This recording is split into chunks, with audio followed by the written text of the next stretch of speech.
Hello बेटा। इससे पहले की वीडियो में हमने आपको बताया था चार्ज क्या होता है, मतलब आवेश क्या होता है। आज की वीडियो में हम लोग समझेंगे आवेश का इलेक्ट्रॉन सिद्धांत क्या होता है और साथ ही साथ समझेंगे आवेश की बेसिक प्रॉपर्टीज क्या होती हैं। तो स्टार्ट करते हैं। तो सबसे पहले हम लोग समझेंगे बेटा आवेश का इलेक्ट्रॉन सिद्धांत क्या है। ठीक है, तो समझिए।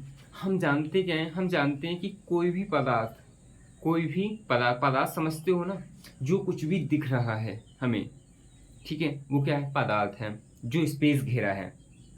ठीक है। अच्छा, कोई भी पदार्थ बहुत सारे एटम से मिलकर बना होता है, मतलब बहुत सारे परमाणु से मिलकर बना होता है। ठीक है, अगर हम उनमें से एक परमाणु ले लें तो उसका देखो, ये रहा हमारा पदार्थ, ये रहा पदार्थ, इसमें से हमने कोई एक एटम ले लिया, मतलब परमाणु ले लिया। क्या ले लिया? परमाणु ले लिया। ठीक है, ये रहा हमारा परमाणु। अब इस परमाणु को हम यहाँ बना लेते हैं, ये रहा परमाणु। ठीक है, अब परमाणु में तीन प्रकार के कण पाए जाते हैं। कितने प्रकार के? तीन प्रकार के, इलेक्ट्रॉन, प्रोटॉन और न्यूट्रॉन। ठीक है, बीचों बीच में क्या होता है इसकी? नाभिक। नाभिक में प्रोटॉन और क्या होते हैं? न्यूट्रॉन। और जो इलेक्ट्रॉन होते हैं इस नाभिक के चारों ओर विभिन्न कक्षाओं में क्या करते हैं? चक्कर लगाते हैं। विभिन्न कक्षाओं में चक्कर कौन लगाता है? इलेक्ट्रॉन। ठीक है, और हम आपको बता दें कि इलेक्ट्रॉन पर जो आवेश होता है, इलेक्ट्रॉन का आवेश होता है वो होता है माइनस का 1.6 10⁻⁻19 कूलाम। ठीक है, और प्रोटॉन पर होता है, प्रोटॉन का आवेश वो भी इतना ही होता है, बट वो प्लस में होता है, 1.6 10⁻⁻19 कूलम। ये एक इलेक्ट्रॉन का है, ये एक प्रोटॉन का है। और बेटा ये जो 1.6 10⁻⁻19 है ना, 19 कूलम, इसे हम स्मॉल ई से प्रदर्शित कर देते हैं। कैसे? स्मॉल ई से प्रदर्शित कर देते हैं। तो कह सकते हैं हम एक इलेक्ट्रॉन पर जो आवेश होता है वो -1 ई, और एक प्रोटॉन पर हम कह सकते हैं कितना? +1 ई। कह सकते हैं, नहीं कह सकते हैं? अगर मान लो ऐसे ही दो प्रोटॉन होते, अगर ऐसे ही दो प्रोटॉन, अभी दो इलेक्ट्रॉन होते, दो इलेक्ट्रॉन पर जो आवेश होता वो कितना होता? वो कितना हो जाता? -2 ई हो जाता ना, हो जाता।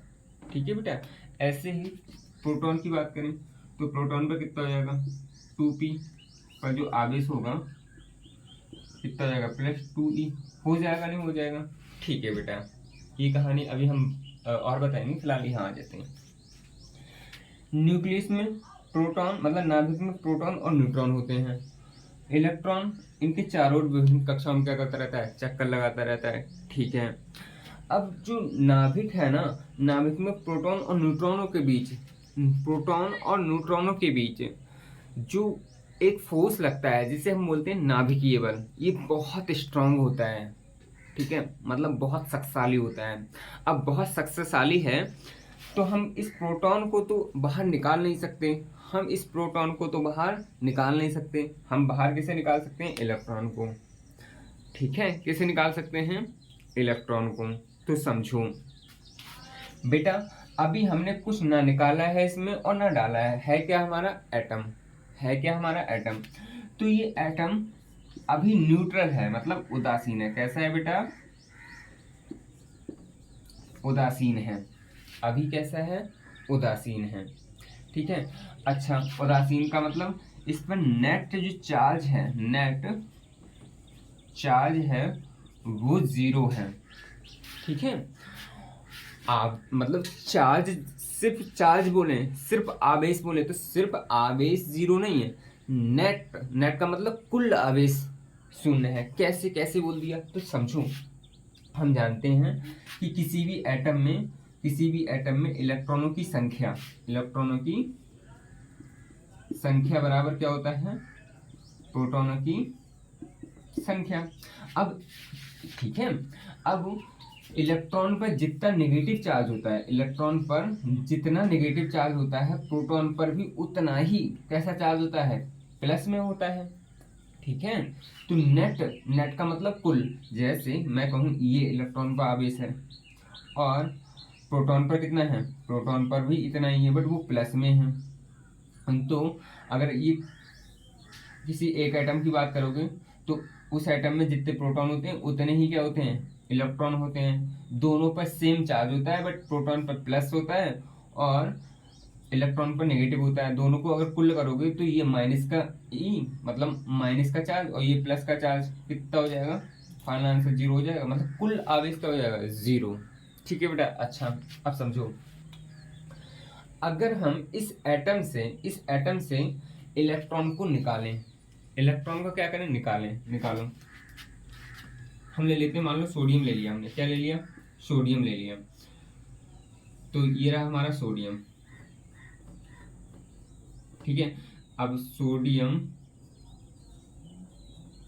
सोडियम इसमें 11 इलेक्ट्रॉन हैं और 11 ही क्या है, प्रोटॉन हैं। 11 इलेक्ट्रॉन है और 11 क्या है, प्रोटॉन है। ठीक है बेटा, हम एक इलेक्ट्रॉन को निकाल लें, हम एक इलेक्ट्रॉन को क्या कर दें, बाहर निकाल लें। जब एक इलेक्ट्रॉन को आप क्या करोगे, बाहर निकालोगे, तो एक इलेक्ट्रॉन बाहर निकालने का मतलब यहाँ जो इलेक्ट्रॉनों की संख्या बचेगी, यहाँ इलेक्ट्रॉनों की संख्या बचेगी, वो कितनी बचेगी, 10e बचेगी। और प्रोटॉनों की संख्या तो अभी वही है, प्रोटॉनों की संख्या से हमने छेड़छाड़ थोड़ी ना की है। अच्छा तो समझो, एक प्रकार से मैं ये कहूँ कि इलेक्ट्रॉन पर अभी यहाँ टोटल चार्ज कितना है इलेक्ट्रॉन का, मैं कहूँ इलेक्ट्रॉन का टोटल चार्ज है, इलेक्ट्रॉन का आवेश है वो है, अभी हमने जब इलेक्ट्रॉन नहीं निकाला वो कंडीशन देखिए, तो माइनस का 11e और प्रोटॉन का कितना है, प्रोटॉन का आवेश है वो प्लस का 11e, ठीक है, प्रोटॉन का 11e। तो समझो बेटा, अभी इन पर नेट आवेश, नेट मतलब कुल आवेश कितना हो जाएगा, नेट चार्ज कितना हो जाएगा, जीरो। कैसे, देखो माइनस का 11e और ये प्लस का 11e, दोनों को कुल करोगे तो आंसर आएगा जीरो। अब हमने क्या किया बेटा, एक इलेक्ट्रॉन को निकाल दिया, एक इलेक्ट्रॉन को क्या कर दिया, निकाल दिया। एक इलेक्ट्रॉन का मतलब एक नेगेटिव चार्ज को क्या कर दिया, निकाल दिया। अब जब एक नेगेटिव चार्ज को यहाँ से क्या कर दोगे, निकाल दोगे, मतलब इस एटम से जो कि -11e इलेक्ट्रॉन का चार्ज है उसमें से एक इलेक्ट्रॉन को क्या कर दिया, हमने निकाल दिया।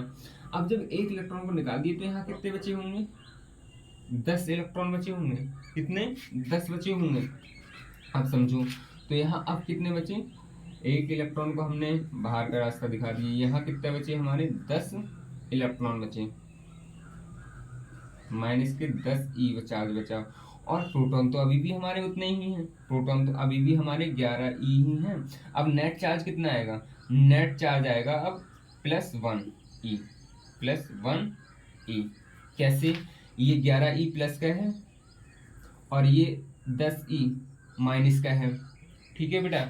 तो 11 में से 10 गया, 1 बचा प्लस का, ठीक है। मतलब अब इस पर जो सोडियम है उस पर कैसा चार्ज आ जाएगा, +1 चार्ज आ जाएगा। ऐसे ही अगर ये 2 इलेक्ट्रॉन को त्यागता, कितना, 2 इलेक्ट्रॉन को त्यागता, तो यहाँ कितना बचता, 9, यहाँ कितना बचता, 9, और यहाँ कितना बचता बेटा, यहाँ तो 11 ही, नेट आवेश कितना आ जाता है यहाँ 2, मतलब इस पर कितना चार्ज आ जाता, +2।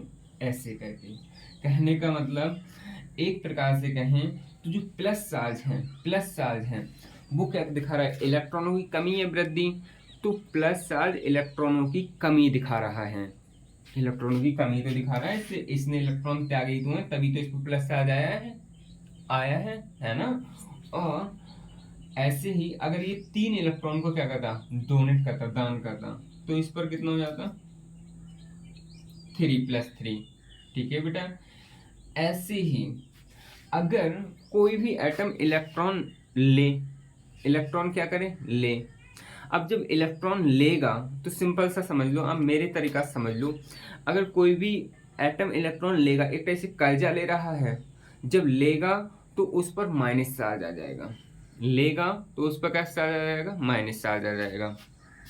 ठीक है, तो जैसे मान लेते हैं कि ए है और एक बी है, बी ने ए को एक इलेक्ट्रॉन दिया, बी ने ए को एक इलेक्ट्रॉन दिया। अब जब एक इलेक्ट्रॉन दिया है ए को, मतलब ए ने एक इलेक्ट्रॉन लिया है, तो माइनस एक चार्ज आ जाएगा इस पर। ठीक है, और बी पर कैसे चार्ज आ जाएगा, प्लस। चाहो तो एक लगा लो, चाहो तो मत लगाओ। ठीक है, अच्छा अगर बी इसे दो इलेक्ट्रॉन देता तो बी इस पर कितना चार्ज आ जाता, माइनस का दो, और इस पर प्लस का दो आ जाता। समझ आ रहा है ना बेटा, एक टाइप से। अब देखो, जिसने दिया तो वो उस पर प्लस चार्ज आ गया, मतलब उस पर इलेक्ट्रॉनों की कमी है, प्लस वाले पर इलेक्ट्रॉनों की कमी है। ठीक है, और माइनस वाले पर इलेक्ट्रॉनों की वृद्धि है। आपसे पूछा जाए कि प्लस वाला जो आवेश है वो क्या दिखाता है, तो आप सीधे बोलेंगे वो इलेक्ट्रॉनों की कमी दिखाता है, मतलब मास की कमी दिखाता है। ठीक है, और माइनस वाला इलेक्ट्रॉनों की वृद्धि दिखाता है, मतलब इलेक्ट्रॉनों की वृद्धि मतलब मास की वृद्धि। ठीक है बेटा, तो इस टाइप से हमारे प्लस माइनस चार्ज आते हैं। ठीक है, ये सब कुछ हो गया आपका, यही था आपका आवेश का इलेक्ट्रॉन सिद्धांत। अगली वीडियो में हम आपको बताने वाले हैं आवेश के जो मूलभूत गुण हैं, मतलब फंडामेंटल प्रॉपर्टीज हैं, वो बताने वाले हैं। तो कैसी लगी बेटा वीडियो? Thank you.